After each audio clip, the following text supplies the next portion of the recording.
With 145 tanks and the largest tank tech tree in War Thunder, you would really think that there couldn't possibly be any more tanks to add to the Soviet/Russian tank tech tree. However, you would be wrong, with my list of potential Soviet tanks being larger than any other country list so far. Now, admittedly, some of these are prototypes or one-off tanks, but there are major vehicles or variants of vehicles that really have no excuse for not being added to War Thunder in this list as well. So in this video we will be looking at some of these vehicles, their history, stats, and why I think they should be in War Thunder.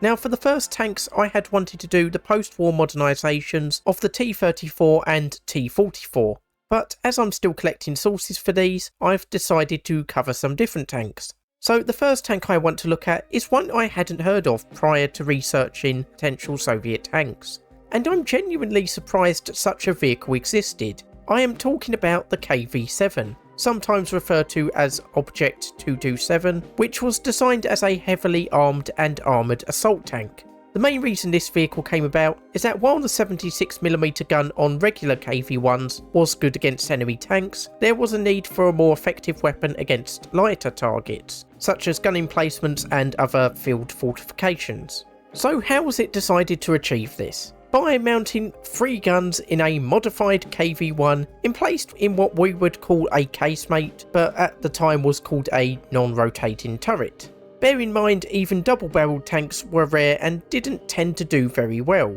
as can be seen in the MTLS tank which I talked about in my video on Dutch tanks. So why did the Soviets go ahead with developing this? Basically because it was ordered specifically by Stalin himself, who was not someone you wanted to trifle with. So if Stalin says he wants a triple-barreled tank, that's what you designed. And if he requested that 1 in 5 new KV tanks should be fitted with the triple-barrel system, which yes, was really the plan, then you probably should be doing everything in your power to try and achieve this. And if you point out the slight ridiculousness of such a system, then I hope you enjoy living in a Siberian gulag, or worse. So the armament of the KV-7 consisted of one 76mm F-34 gun and two 45mm 20K guns, either side of the 76mm. The 76mm is capable of penetrating 84mm at 500 meters with the BR-350B APHE-BC shells, and the 45mm can penetrate 60mm at 500 meters with AP shells.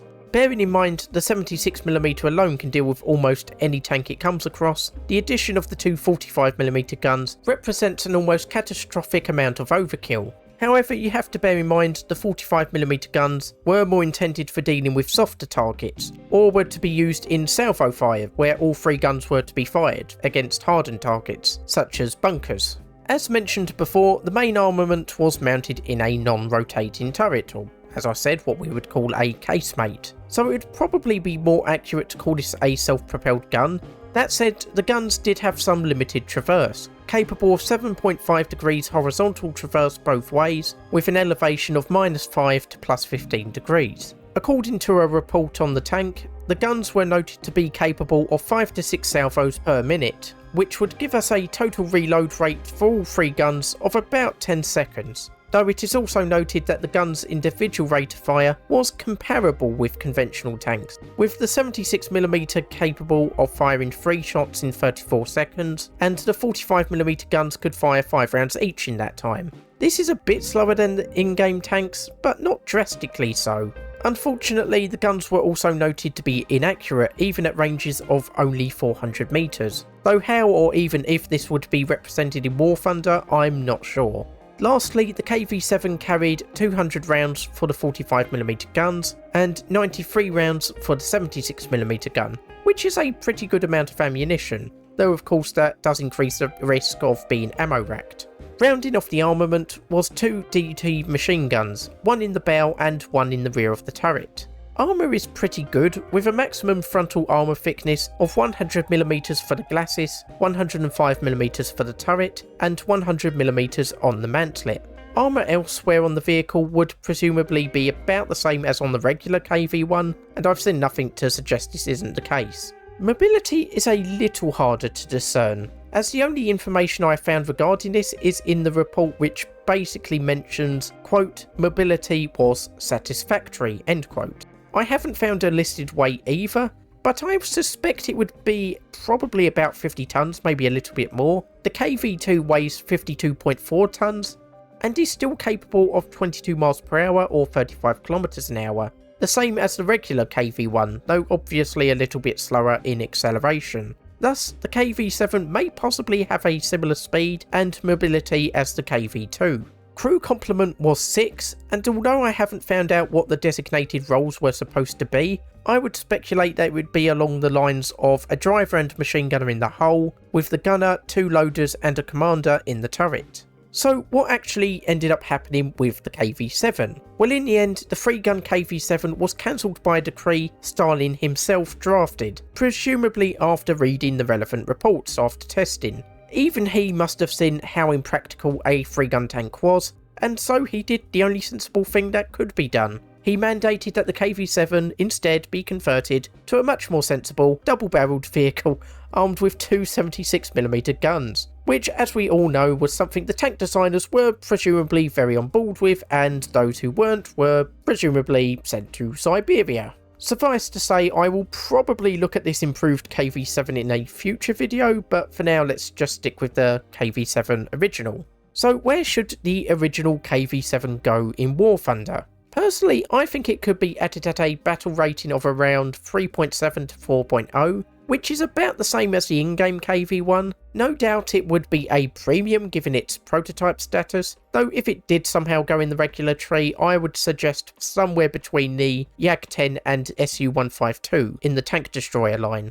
Overall, I could see the KV7 being very popular as a meme tank, because with a tank with this amount of firepower, it is bound to be used for meme purposes. But in all seriousness, I could see this being quite a fun tank to play, with a good amount of armour and basically able to pepper enemy tanks with fire constantly by firing each gun separately between reloads. However, the 45mm guns may find themselves lacking, especially in the higher tiers. Nonetheless, I think this would be a very fun tank, and I would thoroughly enjoy playing it in War Thunder. The next Soviet tank we're going to look at is another KV tank variant, this time the KV-8. Again, a variant of the KV-1 heavy tank, but modified to carry a flamethrower in the turret.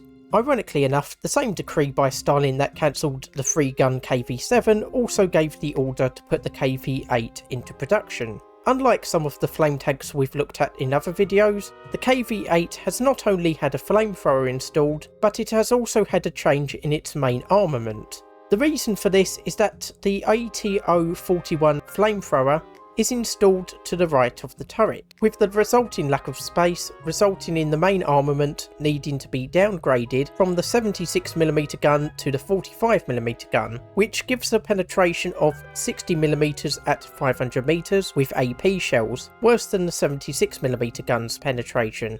To try and disguise the change in armament and to make the flame tanks more conspicuous, they fitted the 45mm gun inside a fake 76mm gun barrel, making it hard to tell the difference between a KV-8 and a regular KV-1.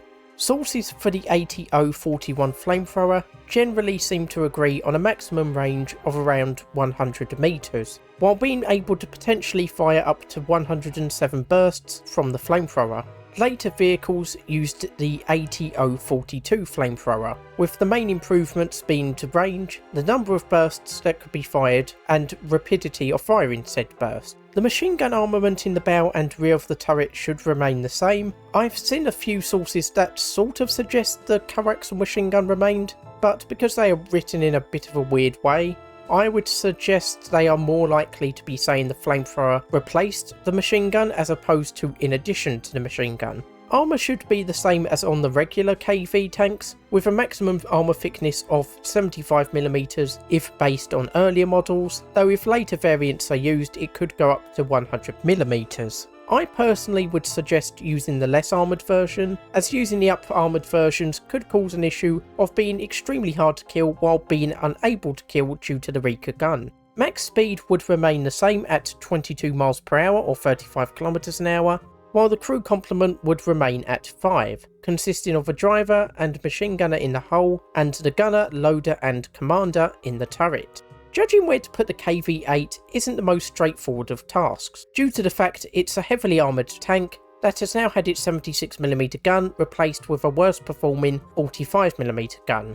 If I was to speculate, I would suggest that the KV-8's stats could be somewhat compared with the Matilda II in the British tank tech tree, which is also a heavily armoured tank with a 40mm gun. Based on its stats, I would suggest a battle rating of 3.0, while my own personal experience leads me to suggest 3.3, as I personally find the KV-1 to be a very tough tank even at 3.7 and beyond, so putting it too low would cause many issues. I think 3.3 would be an area where it could still perform well with the smaller caliber gun, while not being completely invincible against enemy players. Overall, this is probably one of the best flamethrower tanks that I've covered in the last few episodes, as it retains its very heavy armour, and while its armament has been somewhat hobbled, it can still function as a gun tank. And it would be a nice change of pace when using this tank compared to other KV tanks, as you will actually have to think tactically and be more careful with aiming your shots. This is definitely a tank that I would be very excited to have in War Thunder. The third Soviet vehicle we will be looking at is the BA-10M, a later variant of the BA-10 armoured car and one of the more numerous wheeled fighting vehicles in Soviet service prior to and during the early stages of World War II. The BA-10M is an upgrade to the original BA-10, with it being fitted with a T-26 turret with a 45mm gun, making it somewhat similar to the BA-11 already in game, which was supposed to be a replacement for the BA-10. But with the outbreak of World War II, the BA-11 was cancelled, so only 17 or so were actually made. So for me, it would make more sense for the BA-10 to be added as well, perhaps even in the regular tech tree. Armament is the same as the BA-11, being armed with the 45mm 20k gun, given a penetration of 60mm at 500 meters with AP shells. In addition, it is also armed with two 7.62mm DT machine guns, one in a coaxial position and one sighted next to the driver's position at the front of the vehicle. Armour is pretty light, with an armour thickness of 6 to 15mm, though the maximum thickness is slightly higher than the BA-11, which maxes out at 13mm. However, as you could probably guess, this isn't good for much except keeping out small arms fire, so you would be ill-advised to rely on your armour in any capacity. Mobility is pretty good, with a max speed of 33 miles per hour or 53 kilometers an hour, though of course being a wheeled vehicle, it will likely only reach anywhere near these top speeds on flat, non-muddy terrain. Lastly, the crew complement is 4, consisting of a driver and bow machine gunner in the hull, and the main gunner and commander in the turret. As I said at the start, I think the BA-10M should be added to the regular tech tree, either between the T60 and T70, or before the BT5. I think this could be useful as a fast, well-armed recon vehicle, while still suffering from limited armour and being hindered by limited off-road manoeuvrability compared to tracked vehicles. Regardless, I would like to see the BA-10M in some fashion in War Thunder, as it was one of the most important vehicles of the pre-war Soviet Union, and still gave very good service during the war itself, and it would be nice to give players an opportunity to use this vehicle. So, having looked at these 3 Soviet vehicles, I would like to hear in the comments which of these vehicles you would like to see added to War Thunder first, and I would also like to hear your suggestions for future Soviet or Russian vehicles to be added. For me personally, while the KV-8 would be the logical next choice to add, I would like to have a go at playing the KV-7, just for the sheer lunacy of playing a 3-gun tank, which I can only imagine will be lots of fun. So that's it for today. I hope you enjoyed the video, and hopefully you'll join me for the next video. I've been Terreno, and I'll see you next time.